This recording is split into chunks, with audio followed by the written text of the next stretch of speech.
Break के बाद रुक करेंगे यूपी बुलेटिन की ओर, जिसमें पहली खबर अयोध्या से है, जहां पुलिस पर फायरिंग करने वाले आरोपियों को पुलिस ने गिरफ्तार कर जेल भेज दिया। मामला क्या है, देखिए इस रिपोर्ट में। खबर अयोध्या से है, जहां अपराधियों के खिलाफ कुमारगंज पुलिस ने सीओ मिल्कीपुर के नेतृत्व में मोर्चा खोल दिया है। पुलिस पर फायरिंग करने वाले 2 आरोपी गिरफ्तार हैं, जेल भेजे गए हैं। अपराध तो जेल, नहीं मिलेगा समय। आपको बता दें, 24 घंटे के अंदर कुमारगंज पुलिस ने 6 आरोपियों को जेल भेजा है।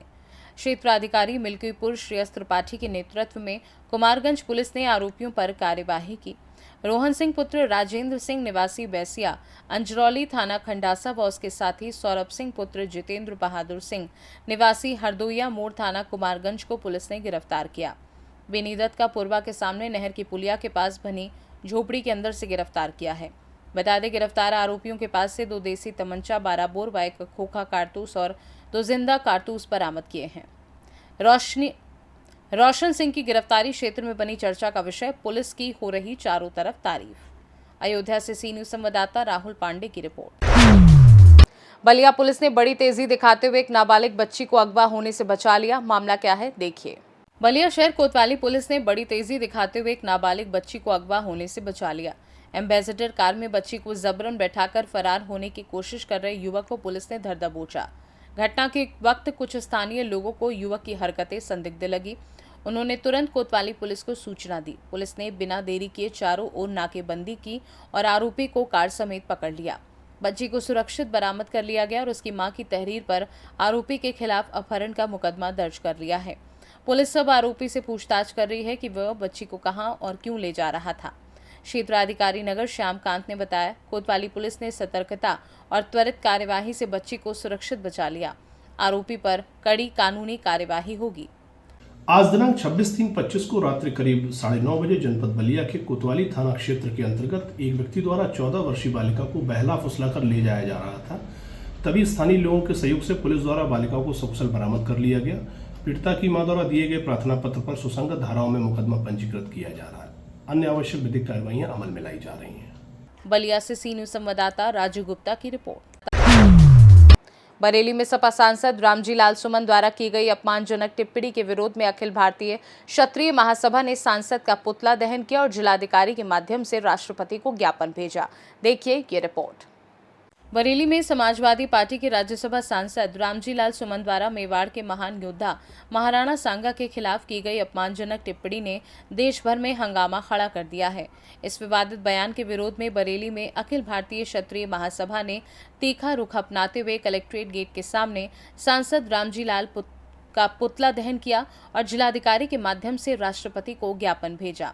संगठन ने सुमन की संसद से सदस्यता समाप्त करने और उनके खिलाफ सख्त कार्यवाही की मांग उठाई। ज्ञापन में कहा गया कि सुमन ने राज्यसभा में महाराणा सांगा को गद्दार कहकर न केवल संसदीय गरिमा को ठेस पहुंचाई, बल्कि संपूर्ण हिंदू समाज के गौरव का अपमान किया। महासभा ने इसे अक्षम्य अपराध करार देते हुए चेतावनी दी कि यदि समय रहते कार्यवाही नहीं हुई तो क्षत्रिय समाज सहित अन्य हिंदू संगठन बड़े पैमाने पर धरना प्रदर्शन और आंदोलन करने को मजबूर होंगे। मेरा नाम MP सिंह है, अखिल भारतीय क्षत्रिय महासभा का राष्ट्रीय संरक्षक, यहाँ जिला संरक्षक हूँ। जो आज हम लोगों ने प्रदर्शन किया था, महाराणा हमारे राणा सांगा के विरुद्ध एक अब मैं कौन सा शब्द उस व्यक्ति को मतलब यहाँ संबोधित करूँ, जो रामजी लाल सुमन ने संसद में जो वक्तव्य दिया, उनका अपमानित और असभ्य अमर्यादित टिप्पणी की, उसके विरोध में आज हम लोगों ने ये प्रदर्शन किया था। और मैं उनको चेताना चाहता हूँ, ये समाजवादी पार्टी के राष्ट्रीय अध्यक्ष को और जो वहाँ बैठे हमारे क्षत्रिय लोग थे, मैं क्षत्रिय सांसदों को भी मैं कहना चाहता हूँ, वो चूड़ियाँ पहन के बैठ जाए, वो वहाँ वो सुनते रहे। और वो उस व्यक्ति की, जिस व्यक्ति ने देश के लिए बलिदान किया, हम क्षत्रिय कौम बलिदानी कौम है। हम लोगों ने घास की रोटियां महाराणा प्रताप ने क्षत्रियों के लिए नहीं खाई थी, महाराणा प्रताप ने सब समाज के लिए खाई थी, देश की अखंडता के लिए खाई थी। देश की जो मुगल आक्रांता थे, उन्होंने बहन बेटियों की जो इज्जत पे हमला करने का जो षड्यंत्र रचा था, उसके लिए उन्होंने रोटियां खाई थी, उनका उन्होंने विरोध किया था। इसी तरीके से हमारी रानी पद्मावती हो, 16,000 रानियों के साथ उन्होंने जौहर किया था। तो समाजवादी पार्टी की 37 सीटों में 7 भी नहीं रहेंगी आगे, और उनको पता रहेगा कि आगे इनको 2027 में क्या होगा। बहुत बहुत धन्यवाद। शिवेंद्र प्रताप सिंह, मैं महानगर अध्यक्ष युवा हूँ, अखिल भारतीय क्षत्रिय महासभा का। आज हम सभी लोग यहाँ पे एकत्रित हुए हैं जो राज्यसभा सांसद ने हमारे प्रातः स्मरणीय वीर शिरोमणि महाराणा सांगा जी के लिए जो गलत वक्तव्य दिया है उसके खिलाफ आज उनका हम लोगों ने पुतला फूंका और सभी सामाजिक संगठन हम लोगों के साथ रहे हैं। और मैं एक उसकी पार्टी के राष्ट्रीय अध्यक्ष को चेतावनी देना चाह रहा हूं जो उसका समर्थन कर रहे हैं कि आप उसका समर्थन ना करिए, उसको तुरंत पार्टी से निकालिए। अगर आपने ऐसा नहीं किया, उसने माफी नहीं मांगी, तो 2027 में हम आपको नाको चने चढ़ा देंगे, नंगा कर देंगे आप लोगों को 27 में। ये क्षत्रिय समाज की ही देन है जो 2024 में आप लोग इतनी सीट लेके बैठे हुए हो। हम ही लोगों ने पश्चिम से लेकर पूरब तक आपको जिताया और आज आप हम ही लोगों को गाली दे रहे हो, हमारे ही महापुरुषों को गाली दे रहे हो आप। 2027 ज्यादा दूर नहीं है, सिर्फ 2 साल है। अगर उसने माफी नहीं मांगी और उसको आपने निष्कासित नहीं किया पार्टी से, तो 2027 में आप लोगों को हम लोग नंगा कर देंगे, एक वोट नहीं मिलेगा आपको। धन्यवाद। क्या मामला है किया गया ज्ञापन दिया आज अखिल भारतीय क्षत्रिय महासभा और सर्व समाज द्वारा जो रामजी लाल सुमन द्वारा संसद में महाराणा सांगा के खिलाफ आपत्तिजनक बयान दिया गया था, उसके खिलाफ हम लोगों ने धरना दिया है, प्रदर्शन किया है और जिलाधिकारी महोदय को ज्ञापन दिया है कि उनकी बर्खास्तगी की जाए, उनके विरुद्ध कानूनी कठोर कार्रवाई की जाए। और हम लोगों ने ज्ञापन के द्वारा सपा के मुखिया अखिलेश यादव जी को इस बात की चेतावनी भी दी है कि वो अपने नेताओं की जबान पे लगाम लगा लें, वरना जो 27 का सपना देख रहे हैं वो मुंगेरी लाल का हसीन सपना बना देंगे। अगर उन्होंने माफ़ी नहीं मंगवाई तो हम लोग उनके खिलाफ कठोर फिर से बहुत बड़ा एक आंदोलन करेंगे। इसी मंशा से हम लोगों ने आज यहाँ पर धरना दिया था, प्रदर्शन किया था। हमारे समाज में, सर्व समाज में बहुत बड़ा आक्रोश है। आज हमारा जो धरना हुआ है उसमें सर्व समाज के लोग, माहौर वैश्य समाज के, ब्राह्मण महासभा के, परशुराम सेवा ट्रस्ट के और लोधी महासभा के, बहुत से लोग, संगठनों के लोग, हिंदू महासभा के लोग, हिंदू वाहिनी के लोग, बहुत लोग शामिल हुए हैं। लोगों में बहुत आक्रोश है। अगर जल्द कार्रवाई नहीं हुई तो इसका बहुत गंभीर परिणाम है। पुतला किसका फूंका? रामजी सुमन का। एक क्या नाम है आपका? मेरा नाम साधना सिंह चौहान। क्या मांग थी आपने, आज क्या करते? देखिए, हमारे जो देश के वीर सपूत रहे हैं, यदि कोई भी व्यक्ति उनके विषय में कोई टीका टिप्पणी करेगा इस तरह की, तो हम भारत की नारियां ना पहले इस चीज को सहन किया है ना आगे सहन करेंगे। क्योंकि आज का जो विरोध प्रदर्शन है ये केवल क्षत्रिय समाज का नहीं है, ये पूरे हिंदू समाज का विरोध प्रदर्शन है। क्योंकि जो राणा सांगा थे ये उन्होंने पूरे देश के लिए लड़ाई लड़ी थी, उन्होंने देश धर्म के लिए बलिदान हुए थे। तो आप ये कैसे सोचते हैं कि आप ये क्षत्रियों की महासभा ने ये विरोध प्रदर्शन किया? यहाँ पर ब्राह्मण भी रहे हैं, यहाँ पर सभी संगठन, करणी सेना भी रही है। मैं खुद स्वयं विश्व हिंदू परिषद से आई हूँ यहाँ पर, और जब मैंने सुना कि यहाँ पर इतना बड़ा विरोध प्रदर्शन हो रहा है तो मैं अपने आप को रोक नहीं पाई कि अपने देश के लिए, देश के वीरों के लिए, देश की वीरांगनाओं के लिए किसी भी प्रकार का योगदान देना, भूमिका देना, ये मेरा दायित्व बनता है। बरेली से सीनू संवाददाता बीएस चंदेल की रिपोर्ट। ललितपुर में धर्मकांटा ऑपरेटर की मनमानी के चलते मेन रोड बाधित हो गई है। देखिए ये रिपोर्ट। सरकार की लाख कोशिशों के बाद आम जनता व किसानों को लाखों सुविधाएं सुचारू होने के बावजूद भी धर्मकांटा ऑपरेटर की मनमानी के चलते किसान अपने अनाज की बिक्री के लिए तौल कराने को लेकर बहुत परेशान हैं। इसके अलावा मेन रोड पर निकलने वाले आम राहगीर भी ट्रैफिक का सामना कर रहे हैं। बता दें, जनपद ललितपुर के तहसील मड़ावरा में नवीन गल्ला मंडी के सामने उदय धर्मकांटा मेन रोड पर स्थित है, जहां पर मंडी सचिव एवं संबंधित विभाग के कर्मचारी अधिकारी की मनमानी के चलते धर्मकांटा ऑपरेटर की लचर कार्यप्रणाली के चलते एम्बुलेंस को भी निकालने के लिए जगह नहीं मिलती, चाहे मरीज की जान को कितना भी बड़ा खतरा हो। इस संबंध में तहसीलदार एवं एसएचओ मड़ावरा को जानकारी दी गई। ललितपुर से सीनू संवाददाता राकेश कुमार वैद्य की रिपोर्ट।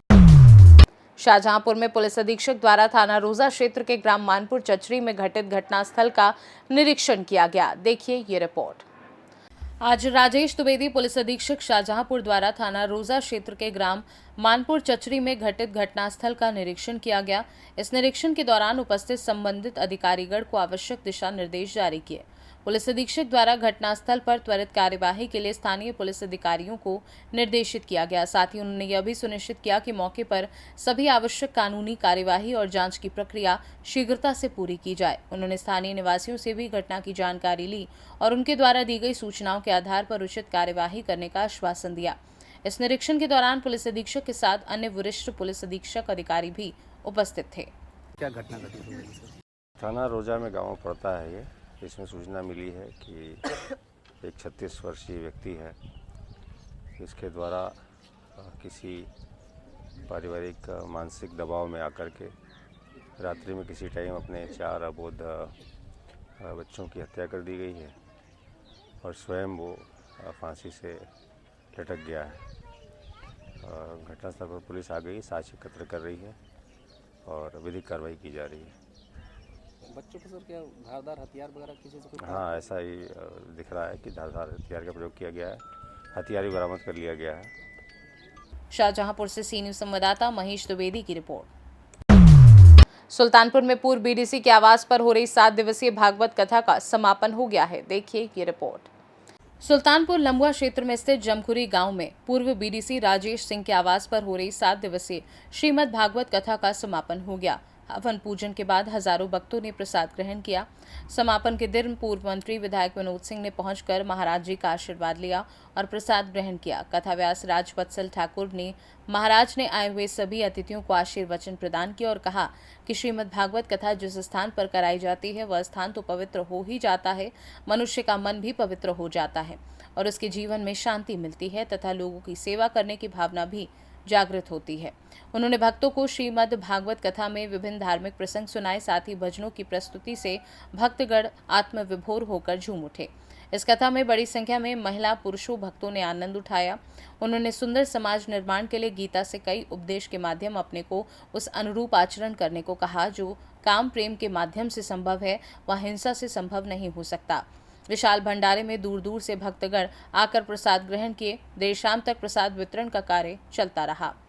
इस मौके पर देवी सिंह प्रधान प्रतिनिधि नरेंद्रपुर, प्रमोद सिंह पूर्व ब्लॉक प्रमुख, वीरू सिंह, राजेश सिंह सुल्तानपुर, संजय सिंह लोटिया, राजू सिंह, सतीश सिंह, सुरेंद्र पाल आदि मौजूद रहे। प्रधान जी, आज किस तरीके के कार्यक्रम में आप प्रतिभाग करने आए थे? आज ये 7 दिवसीय कथा जो हमारे परिवार के ही एक बालक द्वारा की गई है, उसके उपलक्ष्य में एक बृहद भंडारा है। ये भंडारा पूरे लम्हुआ विधानसभा के सारे आदमी यहाँ इनवाइट किए गए हैं।